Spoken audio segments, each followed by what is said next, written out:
ವಿಜಯಪುರ ಜಿಲ್ಲೆಯ ಬಸವನ ಬಾಗೇವಾಡಿ ತಾಲೂಕಿನ ಪೊಲೀಸ್ ಠಾಣೆ ಆವರಣದಲ್ಲಿ ರಸ್ತಾ ಸುರಕ್ಷತಾ ಜಾಗೃತಿ ಸಪ್ತಾಹ ಸಭೆ ಜರುಗಿತು. ಈ ಸಂದರ್ಭದಲ್ಲಿ ಡಿವೈಎಸ್ಪಿ ಬಲ್ಲಪ್ಪ ನಂದಗಾವಿ, ಸಿಪಿಐ ಗುರುಶಾಂತ್ ಗೌಡ ಸಭೆಯನ್ನು ಉದ್ದೇಶಿಸಿ ಮಾತನಾಡಿದರು.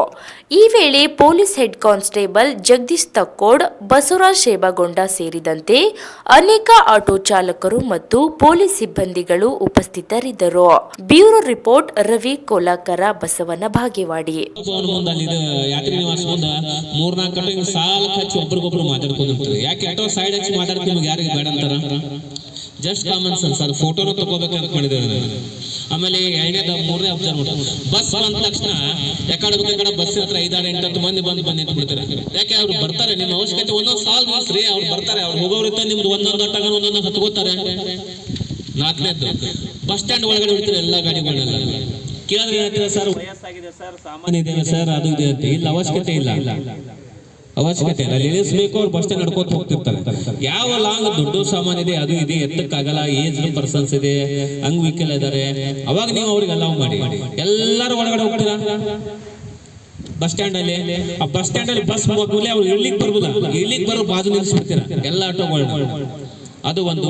ಮಕ್ಕಳದ್ದು ಹೇಳಿದ್ದೀನಿ ನಾನು, ಮಕ್ಕಳದೆಲ್ಲ ಎಲ್ಲ ಮಕ್ಕಳುಗಳೆಲ್ಲ ಹಾಕೋತೀರ. ಪ್ಲಸ್ ಆ ಬ್ಯಾಗ್ಗಳನ್ನ ಹೊರಗೆ ಹಾಕೋತೀರ. ಮತ್ತೆ ಈಗ ಎದುರುಗಡೆ ಬ್ಯಾಗ್ ಅಥವಾ ಯಾವ 2 ವೀಲರ್ ಎಲ್ಲ ಸಿಕ್ಕಾಕೋತಾನೆ ಬ್ಯಾಗ್ ಅದಲ್ಲಿ, ನಿಮ್ಮ ಆಟೋನು ಪಲ್ಟಿ ಆಗುತ್ತೆ, ಮಕ್ಕಳು ಪಲ್ಟಿ ಆಗಿ ಬೀಳ್ತಾರೆ. ಪ್ಲಸ್ ಏನಾಗುತ್ತೆ, ನೀವು ಬೀಳ್ತೀರ. ಜಾಸ್ತಿ ಇದೆ. ಮೈನರ್ ಇತ್ತಂದ್ರೆ 25,000 ಇದೆ. 6 ತಿಂಗಳ ಓನರ್ಗೆ ಪನಿಷ್ಮೆಂಟ್ ಇದೆ. ತಿಳ್ಕೊಳ್ಳಿ, ಹೇಳ್ತಾ ಇದ್ದೀನಿ. ಮೈನರ್ ಡ್ರೈವಿಂಗ್ ಏನೂ ಮಾಡ್ಲಿಕ್ಕೆ ಬರಲ್ಲ. ನಾಳೆ ಒಂದೇನಾರ ಅಪಘಾತ ಆಯ್ತು, ಇದು ಆಯ್ತು ಅಂದ್ರೆ ನೀವು ಎಸ್ಕೇಪ್ ಆಗಕ್ಕೆ ಸಾಧ್ಯ ಇಲ್ಲ. ಸೊ ಡಿ ಅಂತ ಗೊತ್ತಿದೆ, ಡ್ರಿಂಕ್ ಅಂಡ್ ಡ್ರೈವ್ ಅಂತ ನಿಮ್ಗೆ ಗೊತ್ತಿದೆ, ಹೇಳಕ್ ಬರೋದಿಲ್ಲ. ಸೊ ಅದಂತೂ ಎಲ್ಲರಿಗೂ ಗೊತ್ತಿದೆ. ರೂಲ್ಸ್ ಅನ್ನು ಫಾಲೋ ಮಾಡಿ. ಈ ಪೊಲೀಸ್ ಇಲಾಖೆ ಕರೆದದ್ದು, ನಮ್ಮ ಪತ್ರಿಕಾದ ಇದು ಕರೆದದ್ದು ಎದಕ್ಕಂತಂದ್ರೆ ನಿಮಗೋಸ್ಕರ. ಯಾವುದೇ ಉದ್ಯೋಗ ಇರಲಿ, ನೀವು ರೂಲ್ಸ್ ಫಾಲೋ ಮಾಡಿದ್ರೆ ನಿಮಗೆ ಕೈ ಹಿಡಿದಿತ್ತು. ಇಲ್ಲಿ ನಿಮ್ಗೆ ಕೈ ಹಿಡಿದಿಲ್ಲ, ಕೈ ಹಿಡಿದ್ರೆ ಇಷ್ಟೇ ಹೇಳೋದು ನಾವೆಲ್ಲರೂ. ಸೊ ಅದು ಕಟ್ಟಿಟ್ಬಿಟ್ಟು ನಾವಂತೂ ನೀವು ರೂಲ್ಸ್ ಫಾಲೋ ಮಾಡ್ಲಿಕ್ಕೆ 500 ಫೈನ್ ಅಂತೂ ಬಿದ್ದೇ ಬರ್ತೈತೆ. ಅದು ಏನು ಮುಲಾಜಾಗಲ್ಲ. ಯಾಕಂದ್ರೆ ಅದು ಪಾಸಿಟಿವ್ ಆಗ್ತೋಬೇಕು. ಇವತ್ತು ಫೈನ್ ಹಾಕಿದೀವಿ ಅಂದ್ರೆ ನೆಕ್ಸ್ಟ್ ನೀವು ರೂಲ್ಸ್ ಫಾಲೋ ಮಾಡಬೇಕು. ನೆಗೆಟಿವ್ ತಿಳ್ಕೋದಲ್ಲ. ನಾಳೆ ಏನಾರ ಆಯ್ತಪ್ಪ ಅಂದ್ರೆ ಸತ್ತರಿಗಿತ್ತು, ಆಕ್ಸಿಡೆಂಟ್ ಆಗಿ ಡೆತ್ ಆಯ್ತು ಅಥವಾ ಅದಾಯ್ತು, ವಾಪಸ್ ಬರಕ್ ಸಾಧ್ಯ ಆಗತ್ತಾ? ನಿಮ್ಮನ್ನು ಉಳಿಸೋದೇ ನಿಮ್ಮ ರೂಲ್ಸ್ ಫಾಲೋ ಮಾಡೋದು. ನಿಯಮಗಳು ನಿಮಗೋಸ್ಕರ, ನಮಗೋಸ್ಕರ ಅಲ್ಲ. ನಿಮಗೂ ನಿಯಮಗಳಿರೋ, ಸಂಚಾರಿ ನಿಯಮಗಳು ನಿಮಗೋಸ್ಕರ ಮಾಡಿ ಎಲ್ಲರಿಗೂ ಯಶಸ್ವಿ ಆಗುತ್ತೆ. ಸೊ ನಿಮ್ದೇನಾರೆ ನಿಮ್ಮಲ್ಲಿ ಏನಾರ ಟೀಮ್ ಇತ್ತಂದ್ರೆ ಬಂದ್ ಅದನ್ನ ಬೈ ನೇಮ್ ನಮಗ ನಮ್ಮ ಅಧಿಕಾರಿಗಳಿಗೆ ಹೇಳಿ, ಅಲ್ಲಿ ಯಾರು ನಮ್ಮ ಪಾಯಿಂಟ್ ಇದ್ದಿರ್ತಾರೆ ಅವ್ರಿಗೆ ಹೇಳಿ. ಯಾಕೆ ನಾವು ಖಂಡಿತವಾಗಿ ಕೊಟ್ಟಿದ್ದೇವೆ. ನಿಮ್ಗೆ ವಾಟ್ಸಪ್ ನಂಬರ್ ಕೊಟ್ಟಿದ್ದೇವೆ, ಫೋನ್ ನಂಬರ್ಸ್ ಕೊಟ್ಟಿದ್ದೇವೆ, ಎಲ್ಲಾನು ಕೊಟ್ಟಿದ್ದೇವೆ. ರೂಲ್ಸ್ ಗುರ್ತೈತೋ ಇಲ್ಲೋ ಗುರ್ತಿಲ್ಲ ನನಗೆ. ಈಗ ಹೊಂಟಿರ್ತಾರ, ಈಗ ಅವರು ಈಗ ಒಂದು ಗ್ರಾಹಕರು ಬರ್ತಾರಂದ್ರೆ ಈಗ ಒಂದು ತರ್ಬಿಸ್ಲಿ ಬೇಡ ಅನ್ನಂಗಿಲ್ಲ, ಸಿಗ್ನಲ್ ಕೊಟ್ಟು ತರ್ಬಿಸ್ಬೇಕು. ಅದು ಬಿಟ್ಟು ಕಿಸಿಂದ ಒಮ್ಮೆ ಸ್ಟಾಪ್ ಮಾಡ ಹಿಂದವ್ರಿಗೆ ನಮಗೆ ತೊಂದರೆ ಆಗ್ತದೆ. ಅದನ್ನ ತಿಳ್ಕೊಬೇಕು. ಬಂದು ನಾವು ನಿಮ್ಗೆ ಹೊಡಿತೀವಿ ಸುಮ್ಮನೆ ಜಗ ಆಡ್ಕೊಂಡು ಕುಂದ್ರದು ಅರ್ಥ ಆಗೋದಿಲ್ಲ. ಈಗ ಸಿಗ್ನಲ್ ಅವು ಏನೇನು ಪಾಲನೆ ಮಾಡ್ಬೇಕಾದಂಥದ್ದು ನೀವು ಬರಲಿಲ್ಲ ಅಂದ್ರೆ ಕಲ್ಕೊಂಡು ಬರ್ರಿ, ಹೇಳ್ರಿ. ಸಿಗ್ನಲ್ ಕೊಡ್ಲಿಲ್ಲ ಅಂದ್ರೆ ಯಾವ್ರಪ್ಪ ಬಂದು ಹೊಡೆದಂದ್ರೆ ನೀವು ಸಾಯ್ತೀರಿ. ಅಲ್ಲಿ ದೊಡ್ಡ ಗಾಡಿ ಅವ್ರು ಇಲ್ಲ, ಸಣ್ಣ ಗಾಡಿ ನಮ್ಮಂಥವ್ರಿದ್ದು ಅಂದ್ರೆ ನಾವು ನಿಮಗೆ ಬಂದು ಹೊಡಿತೀವಿ, ನಾವು ಕೈ ಕಾಲು ಮುಕ್ಕೊಳ್ಳೋದಕ್ಕ. ಅದಕ್ಕೆ ನೀವು ರೂಲ್ಸ್ಗಳನ್ನ ಪಾಲಿಸುವಂಥದ್ದು ಕೆಲಸ ಮಾಡಿದ್ರಿ ಅಂದ್ರೆ ಒಳ್ಳೇದು. ಯಾರು ಇದು ಅದಿರಿ ಹಂಗೇನಿಲ್ಲ, ಒಳ್ಳೆಯವರು ಅದಿರಿ, ಇದು ಇಲ್ಲ, ಹರಾಸ್ಮೆಂಟ್ ಇಲ್ಲ, ಏನೂ ಇಲ್ಲ. ಆದ್ರೆ ಅವ್ರು ಸಾಹೇಬ್ ಹೇಳ್ದಂಗೆ ಒಂದಿಷ್ಟು ರೂಲ್ಸ್ಗಳನ್ನ ಫಾಲೋ ಮಾಡೋದು ಒಳ್ಳೇದಂತ ನನ್ನ ಅಭಿಪ್ರಾಯ. ಒಂದ್ ದಿವಸ ನಾನೇ ಆಟೋನ ಕರೆಸಿ ನಿಮ್ಗೆ ಎಲ್ಲರಿಗೂ ಲೈಸೆನ್ಸ್ ಮಾಡ್ತೀನಿ ಅಂತ ಹೇಳಿದ್ರು ಸರ್. ಆದ್ರೆ ನಾವು ಯಾರು ಅದಕ್ಕೆ ಇದು ಮಾಡಲಿಲ್ಲ. ಅದು ಒಂದು ಸರ್, ನಾವು ಬಸ್ ಸ್ಟ್ಯಾಂಡ್ ಹತ್ರ ಗಾಡಿ ನಿಲ್ಲಿಸುವಾಗ್ರಿ ಅಲ್ಲಿ ಒಂದು ಚಾ ಅಂಗಡಿ ಇಟ್ಟಾರೆ ಸರ್. ಆ ಟೀ ಪಾಯಿಂಟ್ ನಮ್ಗೆ ಭಾಳ ತೊಂದರೆ ಆಗ್ಲಕ್ಕೆ ಸರ್. ಅದಕ್ಕೋಸ್ಕರ ನಾವು ಎಲ್ರಿಗೂ ಹೇಳಿದಿರಿ ಸರ್. ಆಲ್ರೆಡಿ ನಾವು ಏನೇನು ತಿಂದ್ರು ಎಲ್ರಿಗೂ ಹೇಳಿದಿರಿ ಸರ್. ಬಟ್ ಅದು ಟೀ ಪಾಯಿಂಟ್ ತೆಗಿಲಾರ್ದಕ್ಕೋಸ್ಕರ ನಮ್ದು ಆಟೋ ಎಲ್ಲ ಓಡಿ ಬಂದಿರಲಾಗತ್ತಾರ ಸರ್. ಅದು ಒಂದು ಸಮಸ್ಯೆ ಆಗಿದೆ ಸರ್. ನಾ ಕೆಲವೊಂದು ಸಾರಿ ಹೇಳಿದ್ದೀನಿ ಸರ್, ಬಸ್ ಸ್ಟ್ಯಾಂಡ್ ಪಕ್ಕದಲ್ಲಿ ಒಂದು ಟೀ ಪಾಯಿಂಟ್ ಇದಲ್ರಿ, ಅಲ್ಲಿಂದ ಪಿಕ್ಚರ್ ಟಾಕೀಸ್ವರೆಗೆ ಯಾರು ಬೈಕಲ್ಲಿ ಅಲ್ಲಿ ಆಟೋ ನಿಲ್ಲಿಸಬೇಡ ಅಂತ ಹೇಳಿದ್ದೀನಿ ಸರ್. ಅಲ್ಲಿ ಆದ್ರೂ ಕೂಡ ಆಟೋ ನಿಲ್ಲಿಸ್ತಾರೆ ಸರ್. ಅದಕ್ಕೆ ನಾನು ಸರಿಗೆ ಆದ್ರೂ ಹೇಳಿದ್ದೀನಿ 2-3 ಸಲ, ಅಲ್ಲಿ ಯಾರು ನಿಲ್ಲಿಸ್ತಾರೋ ಅವ್ರಿಗೆ ಫೈನ್ ಹಾಕಿ ಅಂತ ಹೇಳಿದ್ದೀನಿ ಸರ್. ಸೋಮವಾರ ದಿನ ಪಬ್ಲಿಕ್ಗೆ ತೊಂದರೆ ಆಗ್ತದೆ, ಅಲ್ಲಿ ಗೇಟ್ ಹತ್ರ ನಿಲ್ಲಿಸಬೇಡ್ರಿ, ಗೇಟ್ ಬಿಟ್ಟು ಚೂರು ಹಿಂದಾರ ನಿಲ್ಲಿಸಿ ಮುಂದಾರ ನಿಲ್ಲಿಸಿ ಅಂದ್ರೆ ಇದು ನಿಮ್ಮ ಅಪ್ಪನ ಗಾಡಿಯ, ಇದು ನಿಮ್ಮ ಮನೆ ಗಾಡಿಯ, ನಿಂದು ಏನು ಕೆಲಸ ಇದೆ ಅಷ್ಟು ಮಾಡೋದು ನಮಗೆ ಧಮಕಿ ಕೊಟ್ಟಿದ್ದಾರೆ ಸರ್. ಅವರು ಹೆಸರು ಸಹ ಹೇಳಿದ್ರು ಸರ್. ಅದಕ್ಕೆ ಯಾರು ಕ್ರಮ ಕೈಗೊಳ್ಳಿಲ್ಲ ಸರ್. ಅದಕ್ಕೋಸ್ಕರ ಅವ್ರು ಯಾರೇ ನಿಲ್ಲಿಸ್ರಿ ಸರ್, ಇವತ್ತು ನಾನೇ ನಿಲ್ಲಿಸಿದ್ರು ನನಗೆ ಫೈನ್ ಹಾಕ್ರಿ, ಇನ್ನೊಬ್ಬ ಬೇರೆದವ್ರು ನಿಲ್ಲಿಸಿದ್ರು ಫೈನ್ ಹಾಕ್ರಿ. ಬಟ್ ಅದನ್ನ ಬಿಟ್ಟು ನಾನು ಕಂಟಿನ್ಯೂಸ್ ಆಗಿ ನೋಡ್ತಾ ಇದ್ದೀನಿ. ಎಲ್ಲ ಬೇಕಾದಲ್ಲಿ ಇರ್ತಾವೆ ವೆಹಿಕಲ್, ಆಟೋಗಳು ಎಲ್ಲ ಬೇಕಾದಲ್ಲಿ. ಆಮೇಲೆ ಈಗ ನಾವು ಇಲ್ಲಿ ಬಂದಿರುವಂತ ನಮ್ಮ ಸ್ಟೇಷನ್ ಮುಂದಿನ ಗಾಡಿಗಳು ಹಚ್ಕೊಳಂಗಿಲ್ಲ, ನಾವು ಹೋಗಿ ಅಲ್ಲಿ ಸರ್ಕಲ್ದಾಗೆಲ್ಲ ಹಚ್ಚಿ ಬಿಟ್ಟಿರ್ತೀರಿ ಹೆಂಗ್ ಬೇಕಾದಂಗೆ. ನಾವು ಒಂದು ವಿಚಾರ ಮಾಡ್ತೀವಿ, ನಾಳೆ ನೀವು ಎಲ್ಲರೂ ಯಾರು ಕೋಟ್ಯಾಧೀಶ್ವರ ಇರಂಗಿಲ್ಲ, ಆ ಒಂದು ಲೆಕ್ಕದಲ್ಲಿ ಕೆಲವೊಂದ್ಸಲ ನಮಗೆ ಜನಪ್ರತಿನಿಧಿಗಳಾಗ್ಲಿ, ಸಾರ್ವಜನಿಕರಾಗ್ಲಿ, ಮೀಡಿಯಾದವರಾಗ್ಲಿ ನಮಗೇನೆ ಏನ್ ಸರ್ ಹಿಂಗೆಲ್ಲ ಹೊಡಿತಾರೆ, ಯಾಕೆ ಇವ್ರ ಮೇಲೆ ಕ್ರಮ ಕೈಗೊಳ್ಳಲ್ಲ ಅಂತಾರೆ. ನಾವೊಂದು ನಿಮ್ಮ ಮಾನವೀಯತೆ ದೃಷ್ಟಿಯಿಂದ ಸ್ವಲ್ಪ ಕೆಲವೊಂದ್ಸಲ ನಾವು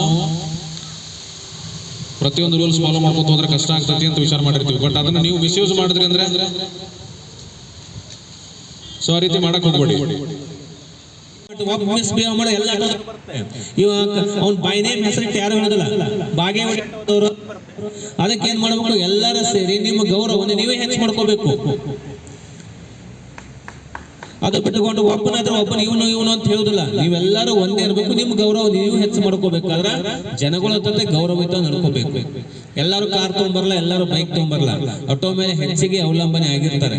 ಸೊ ನೀವೇನ್ ಮಾಡ್ಬೇಕು, ಸ್ಕೂಲ್ ಮಕ್ಕಳ ಜೊತೆ ಚೆನ್ನಾಗಿ ಬಿಹೇವ್ ಮಾಡಬೇಕು, ವಯಸ್ಸಾದವ್ರ ಜೊತೆ ಚೆನ್ನಾಗಿ ಬಿಹೇವ್ ಮಾಡಬೇಕು, ನಾಗರಿಕರ ಜೊತೆ ಚೆನ್ನಾಗಿ ಬಿಹೇವ್ ಮಾಡಬೇಕು. ಎಲ್ಲರ ಜೊತೆ ಜಗಳಕೊಂಡು ಇಟ್ಕೊಂಡು ಹೋಗ್ತಂದ್ರೆ ಹೇಗಾಗುತ್ತೆ?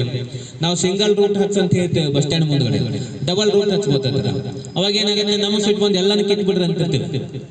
ಕೆಲವು ಮಂದಿ ಎಲ್ಲ ಪಾಲನೆ ಮಾಡ್ತಾರೆ, ಕೆಲವು ಮಂದಿಗೆ ಏನು ಟಚ್ ಮಾಡೋದು. ನಾವು ಈ ಬಸವ ಭವನ ಹತ್ರ ಹೋಗೋಟಿಗೆ ಏನಾಗುತ್ತೆ, ಅಲ್ಲೇ ಆಜು ಬಾಜು ಮಾತಾಡ್ಕೋತ ನಿಂತಿರ್ತಾರೆ.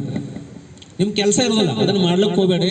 ನಿಮ್ಗೇನಾರ ಇತ್ತ ಲಾಸ್ಟ್ ಟೈಮ್ ನಿಮ್ಮವರನ್ನೇ ಬಂದು ಎಲ್ಲರೂ ಮಾಡ್ತೀವಿ ಸರ್ ಅಂತ ಹೇಳಿದ್ರಿ, ನಾವು ನಂಬರ್ ಪ್ಲೇಟ್ ಹಾಕಿದ್ವಿ, ಎಲ್ಲರಿಗೂ ಒಂದೊಂದು ನಂಬರ್ ಕೊಟ್ವಿ. ಬಟ್ ಮುಂದೆ ನೀವು ಅದು ಯಾವ್ದು ರೂಲ್ಸ್ ಅನ್ನು ಫಾಲೋ ಮಾಡ್ತಾ ಇಲ್ಲ. ರೂಲ್ಸ್ ಫಾಲೋ ಮಾಡೋದು ನಿಮ್ಗೆ ಒಳ್ಳೇದಕ್ಕೆ, ನಿಮ್ಮ ಒಂದು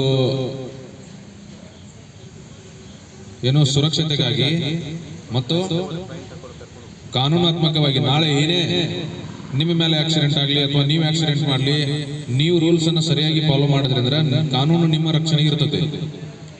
ಬಟ್ ನೀವೇನಾದ್ರು ರೂಲ್ಸ್ ವೈಲೇಟ್ ಮಾಡಿದ್ರಿ ಅಂದ್ರೆ ನಿಮ್ಮ ಮೇಲೆ ಕಾನೂನು ಕ್ರಮ ಆಗುತ್ತೆ.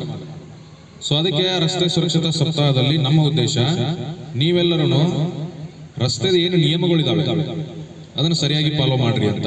ನೀವೀಗ ನಿಮ್ದು ಕಾಕಿ ಡ್ರೆಸ್ ಹಾಕೊಂಡ್ ಬಂದಿದ್ದೀರಿ, ಬಟ್ ಯಾರೋ ಒಬ್ರು ನೀವು ಯೂನಿಫಾರ್ಮ್ ಅಲ್ಲಿ ಹಾಕಲ್ಲ ಅಲ್ಲಿ. ಎರಡನೇದು, ನಾವು ಪ್ರತಿ ಸೋಮವಾರ ಒಂದು ದಿವಸ ನನಗೆ ಪ್ರತಿ ದಿವಸ ನಾನು ಬಂದಲ್ಲಿ ಕಳಿಸೋದು, ಮುಂದೆ ಮತ್ತೆ ವಾಪಸ್ ಬರ್ತೀರಿ, ಮುಂದೆ ಕಳಿಸ್ತೀನಿ ಮತ್ತೆ ಬರ್ತೀರಿ.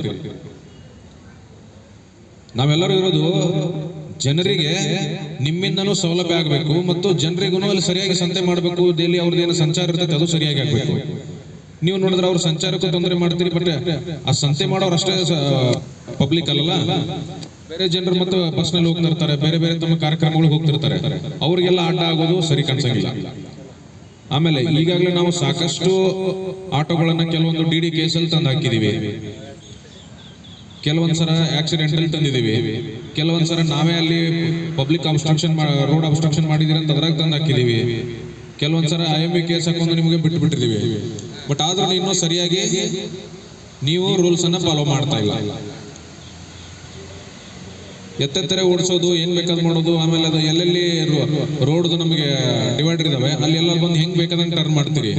ಪಕ್ಕದಲ್ಲಿರುವಂತ ಹೋಗುವಂತ ಪಬ್ಲಿಕ್ಗೆ ಅದರಿಂದ ಒಂದು ಕಷ್ಟ ಆಯ್ತಂದ್ರೆ ನಾವೆಲ್ಲ ಯಾರ ಸಲುವಾಗಿ ಕೆಲಸ ಮಾಡ್ತಾ ಇದೀವಿ ಮತ್ತು ನೀವೆಲ್ಲರೂ ಯಾರಿಂದ ಜೀವನ ಮಾಡ್ತಾ ಇದ್ದೀರಿ? ಪಬ್ಲಿಕ್ ಇಂದ. ಅವ್ರು ಬಂದು ನಿಮ್ಮ ಗಾಡಿ ಒಳಗೆ ಸಂಚಾರ ಮಾಡಿದ್ರೆ ನಿಮಗೆಲ್ಲ ಬದುಕು, ಮತ್ತೆ ಅವ್ರು ನಿಮ್ಮ ಬದುಕನ್ನ ಕಟ್ಟಿಕೊಡುವಂತವ್ರಿಗೆ ನೀವು ಹೆಂಗ್ ಬೇಕಾದಂಗೆ ಗಾಡಿ ಒಯ್ದು ಅವ್ರ ಮೈ ಮೇಲೆ ಒಯ್ಯೋದು ಅಂತ ಮಾಡಿದ್ರೆ, ಮಕ್ಕಳು ಇರ್ತಾರೆ, ಕೆಲವರು ಸ್ಕೂಲ್ ಮಕ್ಕಳು